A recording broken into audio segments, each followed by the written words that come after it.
वाणी श्री पलटू साहब जी की सत्संग का अंग। बिना सत्संग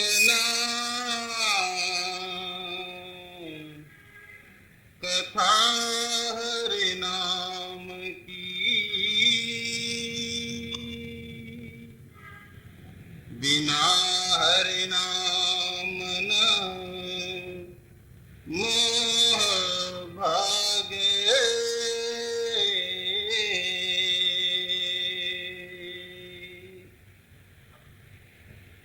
यह वाणी पलटू साहब जी की वाणी है,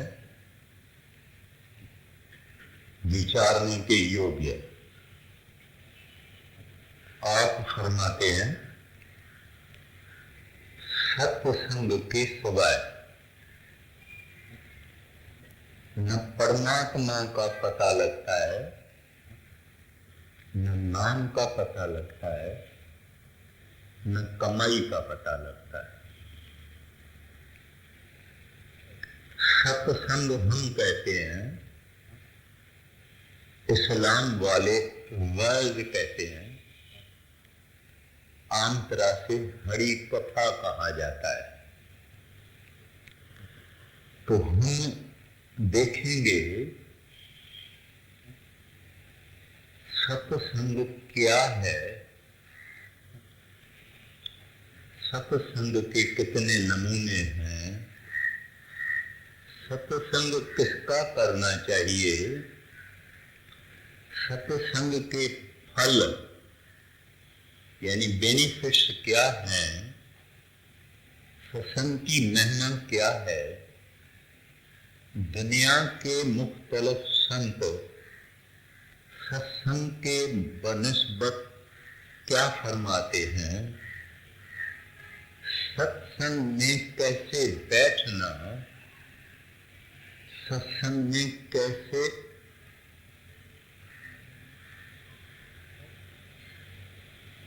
बैठना और सुनना, सत्संग इंसान के अंदर कैसे तब्दील लाता है, ट्रांसफॉर्म करता है, और सत्संग इंसान के लिए क्यों जरूरी है। पहली बात यह है कि हम सब लोगों ने पढ़ा है, किताबों में लिखा है, संत महात्मा कहते हैं कि प्रभु मिलन के लिए 3 चीजें अवश्य है, सत्संग, सतगुरु, सतनाम।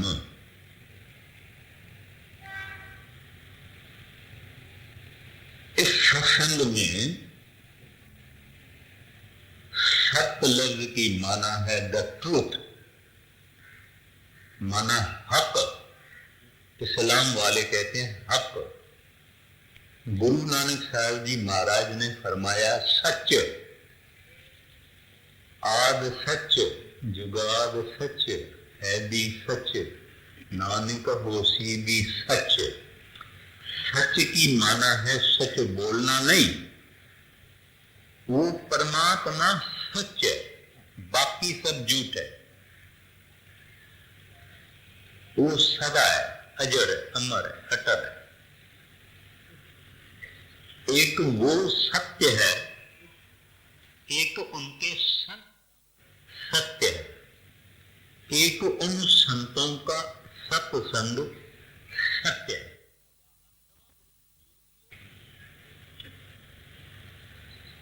गुरु नानक साहब जी महाराज फरमाते हैं, सत्संग किसको कहते हैं।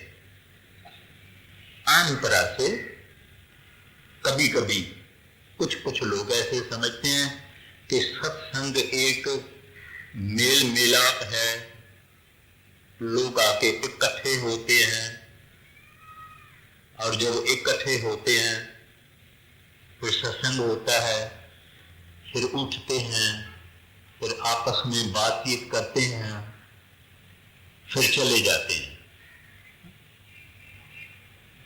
ये कोई ऐसी बात नहीं है। सत्संग तो ये महाउत्तम बात है। ये तीर्थ आस्थान जितने आप देखते हैं, ये तीर्थ आस्थान इस वास्ते हुए कि अपने वक्त में किसी न किसी संत ने, महात्मा ने, प्रभु के भक्त ने उस स्थान पर बैठ के हरि के गुण गाए। हरि के गुण गाए का मतलब नहीं है कि झांझ बजाना, हारमोनियम बजाना, तबला बजाना। हरि के गुण गाना है उस परमात्मा की याद में महव होना, उसकी बातें करना, उनका जिक्र करना, उनकी प्रेम की बातें करना। इस वास्ते गुरु नानक साहब जी महाराज फरमाते हैं, सत्संग उठे जानिए जिथे एको नाम वखानिए। जहां राजाएं महाराजाएं की कथाएं हैं, स्टोरीज हैं, वो सत्संग नहीं। या सियासत या पॉलिटिक्स, राजनीति की बातें होवे, वो सत्संग नहीं। जहां किसकी निंदा, गिल्ला, चुगली होवे, बुरा भला किसको कहा जाए, वो सत्संग नहीं। सत्संग वो है जहां सिर्फ प्रभु, वाहगुरु, हरि गोविंद परमात्मा, रब अल्लाह, परमेश्वर, उसकी बात हो और उसके नाम की बात हो। ऐसा सत्संग आजकल संसार में कामयाब है। माना कभी कभी रेयरली मिलता है, नहीं तो क्या क्या होता है हम भी जानते हैं, आप भी जानते हैं। और जगह पे गुरु नानक साहब जी फरमाते हैं, मेरे माधव जी सत्संग मिले सो तरिया। मेरे प्यारे परमात्मा हरि वाहगुरु का सत्संग जब भी मिला, ये भव सागर से तैर गया, पार हो गया, अक्रॉस चला गया। स्वामी जी महाराज भी फरमाते हैं, सत्संग किसको कहत है, वह भी सुन ले। सतनाम सतपुरुष का जहां कीर्तन होए। कहते हैं जहां सतनाम और सतपुरुष, उसकी वाद विवाद हो, उसकी बड़ाई हो, उसकी उपमा हो, उसको प्राप्त करने की इंस्पायरिंग बातें हो, वो जगह सत्संग है। अब सत्संग एक है बाहरी, एक्सटर्नल, और दूसरा है अंतरी, अंदर का। जो बाहर का सत्संग है, जैसे हम अभी बैठे हुए हैं, ये विचार, ये ख्याल, ये कॉगिटेशन वगैरह हम कर रहे हैं, सुन रहे हैं, ये बाहर का सत्संग है। इसमें नाम और प्रभु को मिलने का शौक जगाया जाता है। इसके अंदर मालिक के अंदर प्रेम और प्रतीत यानी लव और फेथ प्रकट किया जाता है, यानी कोशिश की जाती है ताकि हमारे अंदर प्रभु मिलन का चाह पैदा हो। वह गुरु को मिलने का चाह पैदा हो और संत महात्मा के अंदर हमारी श्रद्धा हो और विश्वास हो। तीसरी बात यह है कि अपने को इसमें पता लगता है कि हमारा असल दुश्मन मन है, माइंड है, नफ्स है। उसके साथ हम कैसे मुकाबला करें। और सतगुरु के निज स्वरूप की महिमा गाई जाती है। सतगुरु का एक स्वरूप बाहर होता है, एक निज स्वरूप होता है, वो शब्द स्वरूप होता है, उसकी महिमा गाई जाती है। और निज धाम इंसान का क्या है, माना हमारा घर, हमारा फ्लैट, हमारी अपार्टमेंट या हमारा शहर, ये हमारा निज धाम नहीं है। ये धाम जरूर है मगर निज धाम सचखंड है, असल वहां से आए हुए हैं। और इस बाहर वाले सत्संग में हमारी अवेयरनेस को जगाया जाता है, होश दिलाया जाता है कि तू यहां प्यारा परदेसी है। वाणी जी कहती है जीवरिया परदेसिया, ऐ जी तू यहां परदेसी है। तो ये जागृत किया जाता है कि तू परदेसी है, भूल न जाना। और तो छोड़ो, तुम्हारा शरीर भी अपना नहीं है, इसको भी छोड़ना पड़ता है। तो ये भी हमारा निज धाम नहीं। निज धाम माना खुद अपना, मेरा, मेरा माना अपना, जहां से कोई नोटिस देके निकाल नहीं सके, जहां कोई सख्त आदमी हमको पैसा दिल किसी को दिला के बाहर निकलवा नहीं सके। निज माना जो हमारा वो सतपुरुष सचखंड वसे निरंकार, वो निरंकार सतपुरुष जो सचखंड में है, हम उसकी औलाद हैं। हमारा सच्चा धाम वो है, वहां ही अपने को शांति मिलेगी। इस संसार का राज भी अगर मिल जावे तो भी शांति नहीं आती, वो शांति का धाम है। और ये जिंदगी इंसान को किस वास्ते मिली है? क्या खाना पीना खाते, बच्चों को जन्म देके, चांदी सोना इकट्ठा करके, मान शान मान मर्तबा इकट्ठा करके, उसके लिए नहीं मिली है। ये सत्संग में हम सुनते हैं कि हमारी जिंदगी क्या इस कारण मिली है, कहाँ इसको जाना है, सफर की तैयारी करता है कि नहीं, मृत्यु जरूर आने वाली है।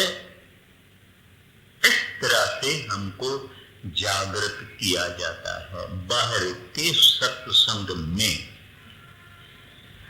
अब अंदर का सत्संग या अंतरी सत्संग, वो अंतरी सत्संग क्या है? इसका जरिया बाहर है। ये बाहर वाला जो सत्संग है, ये ही सत्संग में ले जाता है। कैसे?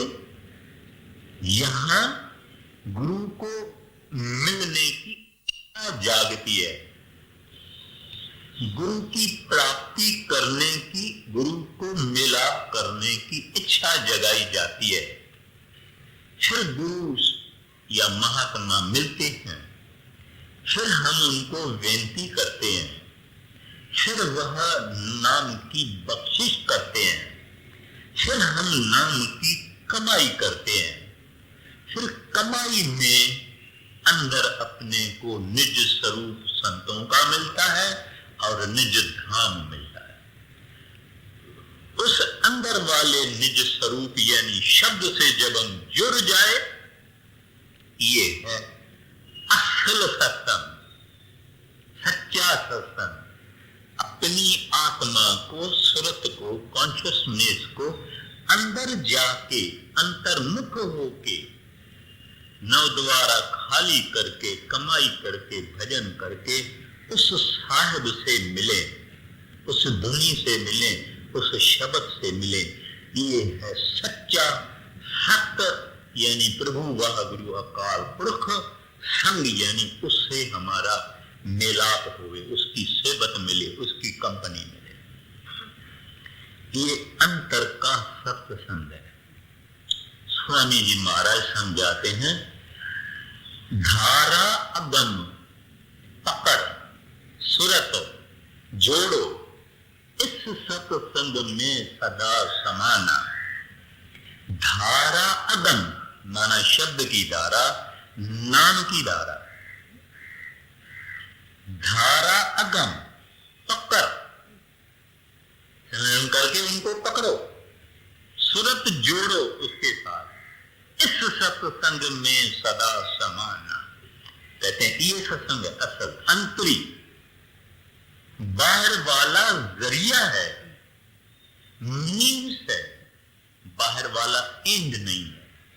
कोई आदमी कहे कि मैं सत्संग में जाता हूं, बराबर जाता हूं, नियम से जाता हूं, भजन वजन में नहीं करता हूं,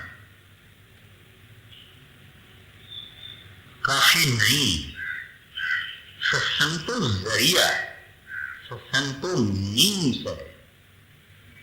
अपन लिफ्ट में जब चढ़ते हैं, मकान में लिफ्ट होती है, लिफ्ट में हम चढ़ते हैं, हम लिफ्ट में ऊपर चढ़ के लिफ्ट से बाहर निकलते हैं, बस खड़ा खड़े हो जाते हैं, हम फ्लैट में चले जाते हैं। तो लिफ्ट जरिया है, जिस फ्लैट में, अपार्टमेंट में हम गए, वो हमारी एंड, वो हमारा मकसद है। तो ये बाहर वाला सत्संग मीन्स है, एंड हमारी सत्य पुरुष को मिलना, सचखंड में पहुंचना। ये अंतर वाला सत्संग करता है। बाइबल में जीसस क्राइस्ट कहते हैं, where 2 or 3 meet in my name, I bless that house. मेरे याद में 2-4 अगर मिलते हैं और परमात्मा को याद करते हैं, मैं उस घर को ब्लेस करता हूं, आशीर्वाद देता हूं। घर माना शरीर, जो लोग मिलते हैं आपस में, याद उस साहिब की करते हैं, उसकी याद में बैठते हैं, कहते हैं उनको मैं आशीर्वाद करता हूं। संसार में हम कई याद में बैठते हैं, बड़ी इंसान की जितनी भी जिंदगी है, कई बातों में, कई ख्यालों में, कई जगहों पे हम बैठते हैं, मगर साहिब के याद में कभी कभी और कोई कोई उसकी याद में बैठता है। नहीं तो कई बातें हैं जिनकी याद हमारे अंदर में। तो ये जो सत्संग है, इस सत्संग की बड़ी महिमा है।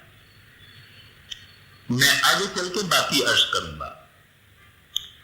अब किसका सत्संग करना चाहिए? असल सत्संग है संतों का, कामिल मुर्शिदों का, कामिल फकीरों का, कामिल पूर्ण महात्माओं का। ये असल सत्संग है। या जिनको वो संत सतगुरु मुकर्रर करें, उसका सत्संग, जिनको उन्होंने मुकर्रर किया। क्योंकि संत सतगुरु हर जगह, हर शहर में, हर वगैरह वगैरह स्थानों में तो नहीं जा सकते हैं। इस वास्ते वो कुछ लोगों को स्थापन करते हैं। उसका सत्संग जिसको अख्तियारी मिली हुई है। यहां मैं एक सावधानी अर्ज करूंगा। सत्संग करने वाला कुछ नहीं होता है एक सतगुरु के बगैर, बाकी कुछ नहीं। किसी को मत्था टेकना नहीं, किसी के आगे सिर झुकाना नहीं। कुछ लोग समझते हैं सत्संग करने वाला जरूर रसाई वाला होगा, पंचा हुआ होगा, मालिक को मिला हुआ होगा। ऐसा ख्याल सही नहीं है। मिला भी होगा, अपने को क्या मालूम है। अपने लिए तो एक है, वो साहब जिसने नाम की बख्शिश की है। पूजा उसकी, पष्टा उसकी, उपमा उसकी। ये सिर झुकाना, ये मत्था झुकाना, ये मत्था टेकना उसके आगे, और किसी के आगे मत्था नहीं टेकना। सत्संग करने वाला उनके हुक्म के अनुसार अपनी ड्यूटी करता है। हम बहुत अवगुणों से भरे हुए हैं। निर अवगुण एक संत सतगुरु महात्मा होता है, दूसरा कोई पूर्ण नहीं होता है। इस वास्ते कुछ लोग भ्रम में आके सत्संग करने वालों को कुछ या कुछ समझते हैं, और कभी कभी मथा भी टेकते हैं या उसके पांव को भी हाथ लगाते हैं, जो बात सही नहीं है। आप ख्याल में रखना।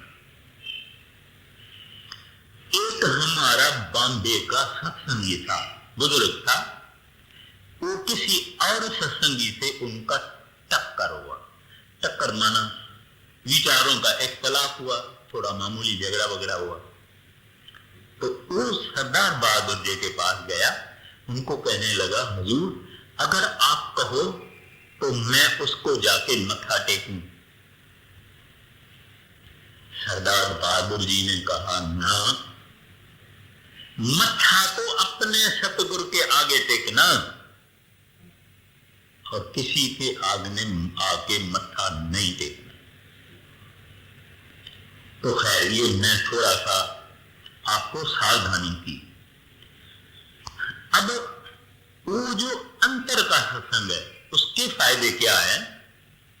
भ्रम दूर हो जाते हैं। कई अपने को शक शकूक हैं। जब हम सत्संगी नहीं बने थे, या हमारे अंदर कई और भी सत्संगी हैं जिनमें बहुत भ्रम है। घर से बाहर निकले, एक बिल्ली चली गई, बोलेंगे वह फिर घर जाओ वापस, शगन खराब है, थोड़ा देरी ठहरो उसके बाद बाहर निकलना। वहम है। इस तरह से कई वहम है जिसमें हम फंसे हुए हैं। संतों के सत्संग में आके हमारे वहम निकल गए कि ये सब वहम है, अपने को मानना नहीं। घर से बाहर निकलना, ध्यान करके निकलना, जितनी बातें हैं वो खत्म हो गई। बात दूसरी, अपने अवगुणों का, अपनी कमजोरियों का, अपनी नीचता का, अपने पापों का और गुनाहों का सत्संग में पता लगता है कि मैं तो इतना खराब हूं, मैं तो गंदा हूं, मैं तो काला हूं, मैं तो सिर उठाने के काबिल नहीं हूं, मैं तो थूकने के भी काबिल नहीं हूं, मेरे जैसा गुनहगार। ये पता सत्संग में इंसान को लगता है। ऊपर इसका जो सिर था, मैं, मां, मेरी, मेरे, ये खत्म हो जाता है। तो समझता है कि मैं तो खा। जब ये मां के पेट से निकला, चाहे कितना ही तंदुरुस्त हो, चाहे ये कितना ही हेल्दी हो, मगर मृत्यु की बीमारी तो लेके आया है ना। मृत्यु की बीमारी, मौत की बीमारी, the disease of death he has brought with himself. एक दिन सोया हुआ होगा, इसकी याद सत्संग में आती है। और क्या होता है कि भजन कमाई करने का चाह और शौक पैदा होता है सत्संग में आके। जिन्होंने आगे नाम लिया है या अभी जब हजूर महाराज जी यहाँ पधारे थे नाम की बख्शिश कर गए, उनको नाम मिला है, इन सबको याद करना चाहिए कि सत्संग में जरूर जाना।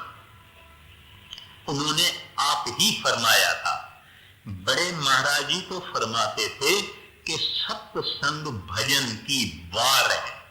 वार बोलते हैं हेज, जैसे हम कंपाउंड वॉल बनाते हैं ना अपने घर पे, ऐसे जंगल में बकरी वाले भेड़ वाले उनको इकट्ठा करके कांटों की वार बनाते हैं ताकि बकरियां बाहर न भाग जा रहे।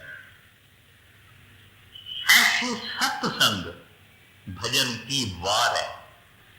सत्संग में अगर आता रहा तो इसको प्रभु की याद भी रहेगी, भजन मौत का डर भी रहेगा, भजन सिमरन भी करेगा। सत्संग से दूर चला गया, आहिस्ता आहिस्ता भजन भी बंद, सिमरन भी बंद, पता नहीं क्या क्या कंपनी में ये चला गया, इतना धन पैसा जमा करने के लिए उसमें ये महंग हो गया, भूल गया। इस वास्ते सत्संग में जरूर जाना चाहिए। और सत्संग में ही पता लगता है कि तत्व वस्तु क्या है। हम सोच के देखें, ये दुनिया फानी है, पैसा छोड़ जाएंगे, मानशान, कभी मानशान भी दुनिया देती है, कभी बंदूकें भी लगाती है, कभी पांव से कुचलती भी है। ये भी तत्व वस्तु नहीं है। तत्व वस्तु क्या है? जैसे हमारा बादाम गिरी अंदर है, बादाम का छिलका बाहर है, तो बाकी संसार छिलका है। तत्व यानी बादाम, यानी बादाम की गिरी, वो एक प्रभु है, एक वाहगुरु है, एक हरि है। आज हम यहां बैठे हैं, आज से 2000 बरस पहले हम तो थे ही नहीं, आज से 500 बरस पहले हम भी नहीं होंगे, कोई और आ जाएंगे। तो ये शरीर भी तत्व वस्तु नहीं, तत्व वस्तु एक प्रभु वाहगुरु, एक वो सतनाम, वो तत्व वस्तु।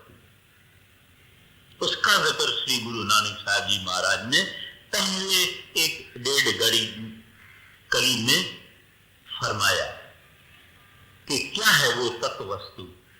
ये सत्संग में पता लगता है। और क्या बात होती है कि दुनिया के मजे और स्वाद और लज्जतें और जॉय और डिलाइट एंड प्लेयर्स, ये सब अपने को पता लगता है कि आरजी है, सदा नहीं रहेंगे।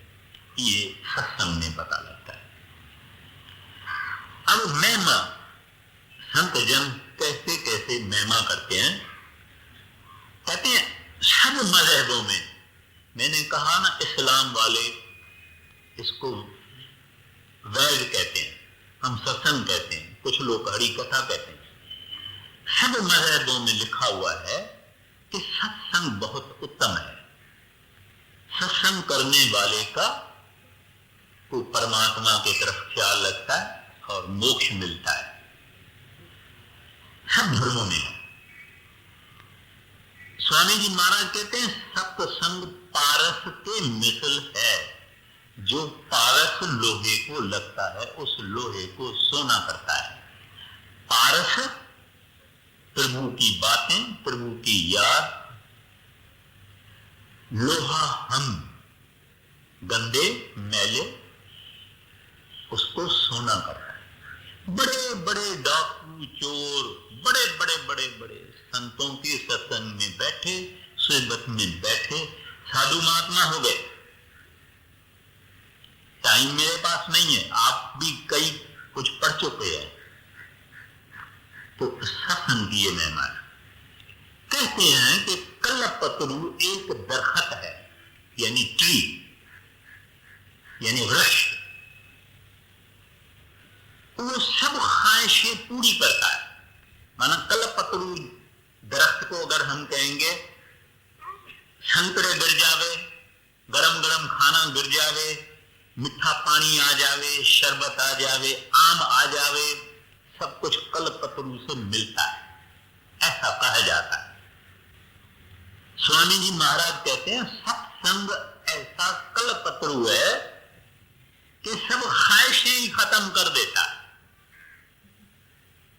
खाली एक ख्वाहिश रह जाती है। अपने को तकलीफों में तो ख्वाहिशों ने जा डाला है, हमारी आगे हमारी तमन्नाएं, हमारी डिजायर जो खत्म भी नहीं होती है। तो कहते हैं ये सत्संग वो कल्पतरु है जो ख्वाहिशों का खात्मा कर देता है।